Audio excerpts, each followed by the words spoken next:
اعوذ باللہ من الشیطان الرجیم بسم اللہ الرحمن الرحیم رب اشرح لی صدری ویسر لی امری واحلل عقدۃ من لسانی یفقہوا قولی۔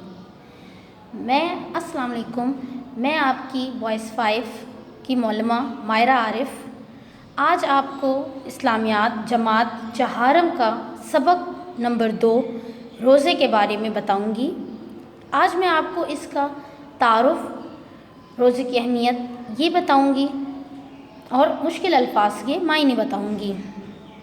سب سے پہلے ہم آ جاتے ہیں کہ روزہ ہے کیا۔ روزے کا تعارف میں آپ کو پہلے کرواؤں گی۔ یہ قرآن مجید میں لفظ صیام آیا ہے جو کہ صوم کی جمع ہے۔ صوم کا مطلب کیا ہے؟ رک جانا یا خاموش رہنا۔ صبح صادق سے لے کے، صبح یعنی فجر کی بات کی جا رہی ہے، صبح صادق سے لے کے غروب آفتاب، آفتاب کہتے ہیں سورج کو، یعنی سورج کے غروب ہونے تک کھانے پینے اور دیگر نفسانی خواہشات سے رکے رہنے کا نام روزہ ہے۔ اب آ جاتے ہیں روزے کی فرضیت پر۔ یہ اسلام نے اس پر بہت زیادہ زور دیا ہے۔ اسلام نے روزے پر بہت زیادہ زور دیا ہے۔ یہ ایک فرض عبادت ہے اور اسلام کا 5واں رکن ہے۔ روزے صرف ہم پر ہی فرض نہیں ہیں، یعنی ہم جو یہ امت ہے رسول صلی اللہ علیہ وسلم کے، صرف ہم پر فرض نہیں ہے بلکہ ہم سے پہلے امتوں پر بھی روزے فرض تھے۔ لیکن پہلے کی جو امتیں تھیں، یعنی گزشتہ امتوں، پہلے کی جو امتیں تھیں، ان کے روزوں کی جو تعداد تھی اور جو دن تھے وہ مختلف تھے۔ جیسے اب ہمارے دن ہیں، رمضان کا مہینہ ہے اور دن جو ہے ہمارے وہ 30 ہیں، اس طرح جو پہلے امتیں تھیں ان کے دن مقرر نہیں تھے۔ قرآن پاک میں اللہ تعالیٰ ارشاد فرماتے ہیں کہ اے ایمان والو، تم پر روزے فرض کیے گئے ہیں جس طرح تم سے پہلے لوگوں پر فرض کیے گئے تھے تاکہ تم پرہیزگار بن جاؤ۔ اس آیت سے یہ واضح ہوتا ہے کہ تم سے پہلے لوگوں پر فرض کیے گئے تھے، یعنی پہلے کی جو امتیں تھیں ان پر بھی فرض تھے۔ کس لیے ہوتے ہیں روزے فرض؟ اس لیے ہوتے ہیں تاکہ ہم پرہیزگار بن جائیں۔ یعنی روزے کا مطلب کیا ہے؟ رکے رہنا نا، ہر اس چیز سے جس کا اللہ تعالیٰ نے حکم دیا ہے ان چیزوں سے رکے رہنا۔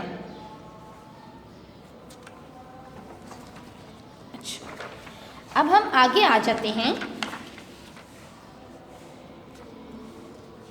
روزے کی اہمیت، یعنی کہ روزہ اتنا اہم کیوں ہے؟ روزہ بہت اہم بدنی عبادت ہے۔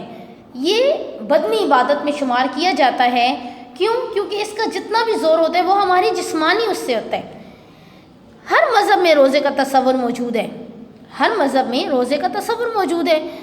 جیسے اب ہندو ہیں، وہ بھی تو روزے رکھتے ہیں، لیکن ان کے روزے کس طرح؟ ہمارا روزہ یہ ہے کہ ہم نے صبح فجر کی اذان جب ہوتی ہے تب سے لے کے مغرب کی اذان تک ہم نے کچھ نہیں کھانا ہوتا، کچھ نہیں پینا ہوتا ہے۔ لیکن جیسے ہندو لوگ ہیں، ان لوگوں کے روزے میں کیا ہوتے ہیں؟ یہ صرف آگ پر بنی ہوئی چیز نہیں کھاتے ہیں، باقی پھل فروٹ جو اس طرح کچی چیز اس طرح ہوتی ہے وہ کھا لیتے ہیں۔ یہ روزہ انسانی بھائی چارے اور ہمدردی کا جذبہ پیدا کرتا ہے۔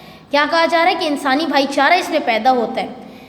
اس کو ہمدردی کا مہینہ بھی کہا جاتا ہے۔ اس سے جو ہوتا ہے تو وہ انسان کو احساس ہوتا ہے کہ جب غریب لوگ بھوکے پیاسے ہوتے ہیں تو ہمیں اس چیز کا احساس ہوتا ہے کہ وہ کیسے زندگی کیسے وقت گزارتے ہیں۔ یہ روزہ جو ہے نا، یہ جسم کو بالکل صحت مند رکھتا ہے، تندرست رکھتا ہے اور بہت سی بیماریوں سے بچاتا ہے۔ اس کے علاوہ اس کا بہت زیادہ اجر ثواب ہے۔ اللہ تعالیٰ اس کے بارے میں کہتے ہیں، روزے کے بارے میں اللہ تعالیٰ کا ارشاد ہے کہ روزہ میرے لیے اور میں خود اس کا بدلہ دوں گا۔ ایک اور جگہ حضور صلی اللہ علیہ وآلہ وسلم کا ارشاد ہے کہ روزے دار کی دعا اللہ تعالیٰ قبول فرماتا ہے۔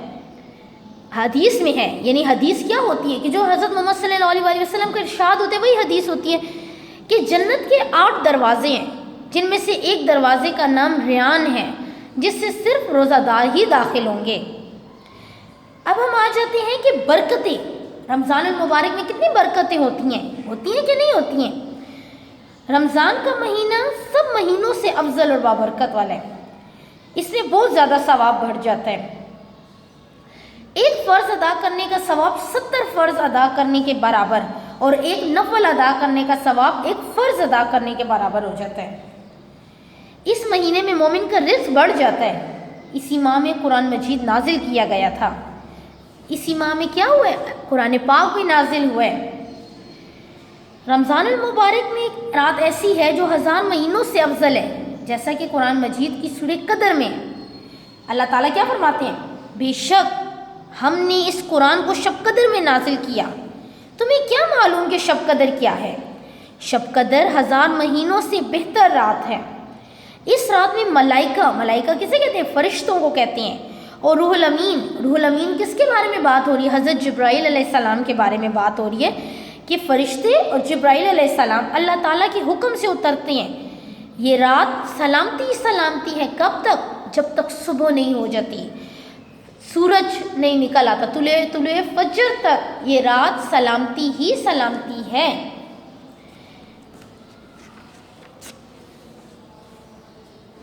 اب ہم اس کے بارے میں پڑھیں گے کہ روزے دار کے لیے انعامات کیا ہیں۔ روزے دار کے لیے اللہ تعالیٰ کی طرف سے 5 انعامات مقرر کیے گئے ہیں۔ پہلا کیا ہے کہ جنت کو خاص طور پر سجایا جاتا ہے۔ پھر دوسرا کیا ہے کہ روزے داروں کو گناہوں سے محفوظ رکھنے کے لیے سرکش شیاطین کو قید جاتا ہے۔ شیطان کی جمع، ان کو جکڑ دیا جاتا ہے۔ جیسے رمضان المبارک کا چاند نکلتا ہے، جتنے بھی شیطان ہیں ان کو قید کر لیا جاتا ہے۔ روزے داروں کو گناہوں سے محفوظ رکھنے کے لیے سرکش شیاطین کو قید میں جکڑ دیا جاتا ہے۔ اب آپ کو سمجھ آ گیا نا بیٹے؟ روزہ دار کے منہ سے آنے والی بو اللہ تعالیٰ کے نزدیک مشک کی خوشبو سے زیادہ پسندیدہ ہے۔ روزے دار کو رمضان المبارک کے آخری رات معاف کر دیا جاتا ہے، یعنی جتنے اس کے گناہ ہوتے ہیں وہ اللہ تعالیٰ سے معافی مانگتا ہے۔ پورا رمضان اللہ تعالیٰ اسے آخری روزے کی رات معاف کر دیتے ہیں۔ روزے دار کے لیے دریا کی مچھلیاں دعا کرتی ہیں، یعنی اس قدر ثواب ہے، اس قدر انعامات ہیں روزے والے کے لیے۔ روزے کے فائدے: روزہ تقوی اور پرہیزگاری پیدا کرنے کا بہترین ذریعہ ہے، اور گناہوں کے خلاف ڈھال ہے۔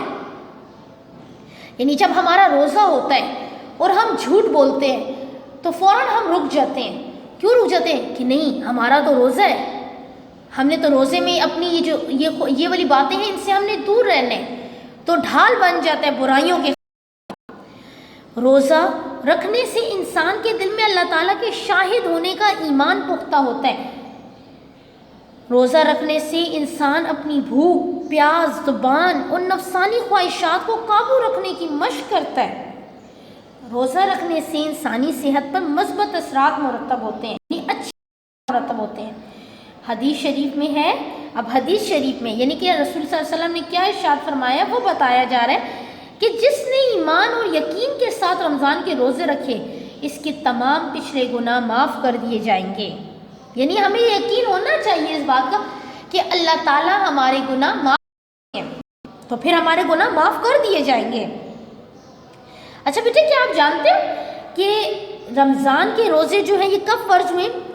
رمضان کے روزے جو ہیں وہ 2 ہجری میں فرض ہوئے، یعنی جب حضرت محمد صلی اللہ علیہ وآلہ وسلم مکہ سے مدینہ ہجرت کر کے چلے گئے تھے، اس وقت میں یہ روزے فرض ہوئے، یعنی ایک سال گزر گیا، پھر دوسرا سال آیا ہے تو تب رمضان کے روزے فرض ہوئے۔ حضرت محمد صلی اللہ علیہ وسلم کیا فرماتے ہیں کہ انسان کی ہر عمل کا بدلہ فرشتوں کے ذریعے دیا جاتا ہے سوائے روزے کے، جس کا بدلہ خود اللہ تعالیٰ دیں گے، جس کا بدلہ خود اللہ تعالیٰ دیں گے۔ آج ہم نے روزے کے بارے میں پڑھا، سمجھا کہ روزہ کیا ہے، اس کے مشکل الفاظ میں نے آپ کو بتائے ہیں۔ امید کرتی ہوں آپ کو بہت اچھے سے سمجھ آئی ہوگی۔ ہم اپنی نیکسٹ کلاس میں اس سے ریلیٹڈ کوسچن آنسر جو ہیں، سوالات جوابات جو ہیں وہ کریں گے۔